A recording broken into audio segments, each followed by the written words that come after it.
Yesterday, my daughter asked me what we're doing today. My answer?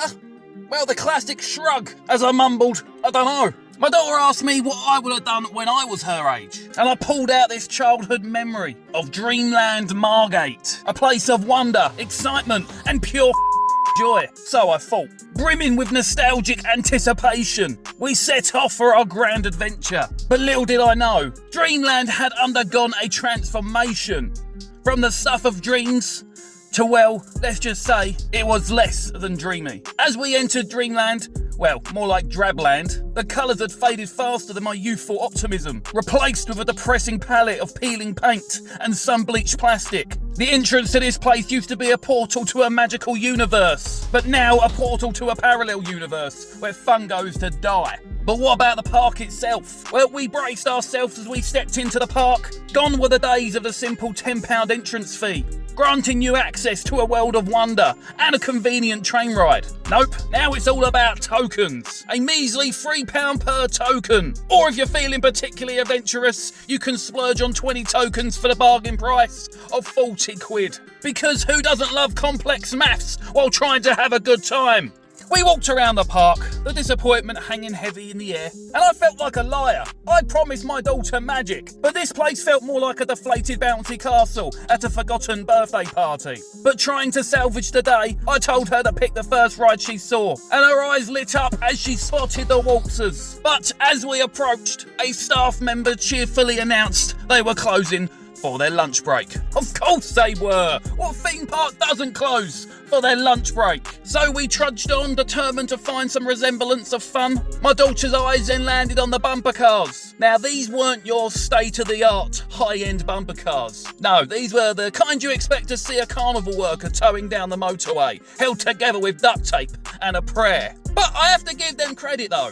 They were surprisingly strict about one thing: no phones on the rides. Apparently health and safety regulations don't apply to rickety bumper cars, but my phone was a major hazard. So apologies for the lack of thrilling ride footage. The bumper cars were about as fun as trying to parallel park in a shopping cart in a crowded supermarket. Yet somehow my daughter emerged with a beaming smile, declaring it an 8 out of 10 experience. Was she seeing the magic I was clearly missing? Or had her years of iPad gaming lowered her expectations to subterranean levels? The world may never know. Next up, the granddaddy of them all.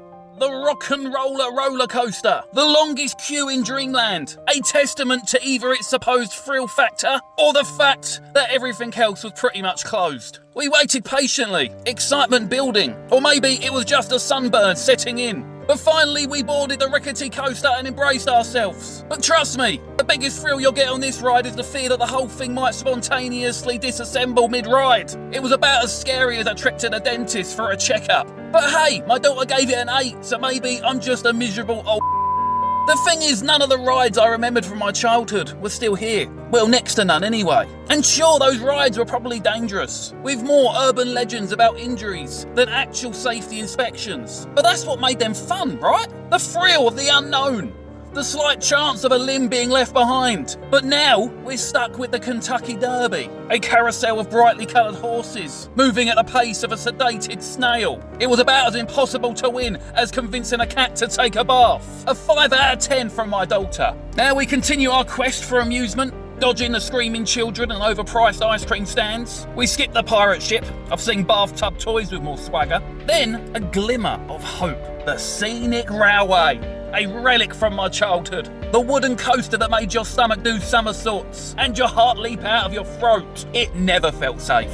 And that's what made it so exhilarating. But of course, it was closed. Apparently, it's always closed. A cruel tease from the ghost of Dreamland's past. We then passed a collection of sad-looking kiddie rides, each one less appealing than the last. No thanks. Then, we saw the seagulls. And Margate seagulls are a breed apart. These birds look like they could bench press a small car and steal your chips without breaking a sweat. They're the true kings of this dilapidated kingdom. But we then stumbled upon the ghost train. And I'll keep this short, my daughter rated it a 0. Mainly because she was scared out of her wits. But I agree with her rating. Not because I was scared, but because it was as depressing as a rainy bank holiday weekend. Next up were the swings.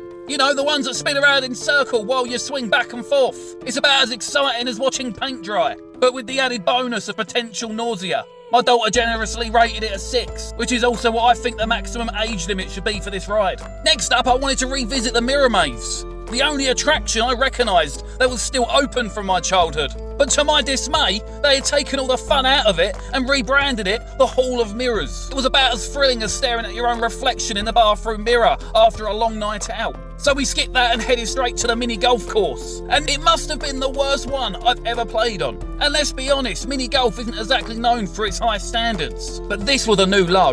Now I admit I might not have played my best game, but even Tiger Woods couldn't have sunk a putt on this course. The greens were more like browns, and the obstacles seemed like they were designed by a sad man with a vendetta against fun. Oh, and the reason it's so terrible? Each hole is shaped into a letter, spelling out Dreamland. Because nothing says family fun like forcing your kids to navigate a giant lumpy M while trying to avoid a stroke.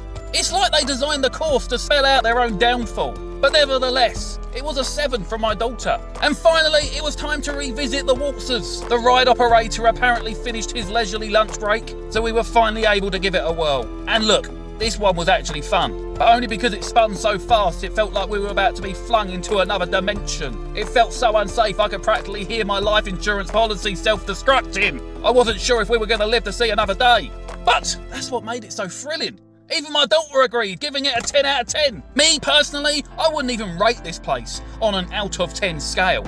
I'd rate it more on a red flag, green flag system, and I'd only need to bring with me one flag. Now it was time to leave. My childhood memories of Dreamland shattered like a dropped ice cream cone on a hot summer's day. The "See you soon" sign mocked me as we exited, a hollow promise I knew I'd never be able to fulfill. But my daughter, bless her easily amused soul, seemed to enjoy herself. Perhaps the thrill of surviving a near-death experience on the waltzers outweighed the disappointment of the faded, run-down park. Or maybe Dreamland is just a place you need to be able to experience through a child's eyes. Maybe I've been too harsh on them. Maybe Dreamland is still as awesome as when I was her age. But never mind, who really cares? We then left Dreamland and we wandered through Margate, a ghost town of shut shops and faded dreams. We then joined the queue at Wetherspoons, the longest wait of the day, for some mediocre food and a healthy dose of British stoicism. We topped it off with some overpriced ice cream and made a hasty retreat back to the car, praying it was still there and had all 4 wheels. And as I left Margate in the rearview mirror, I couldn't help but think, some dreams are best left in the past. Key Hunter!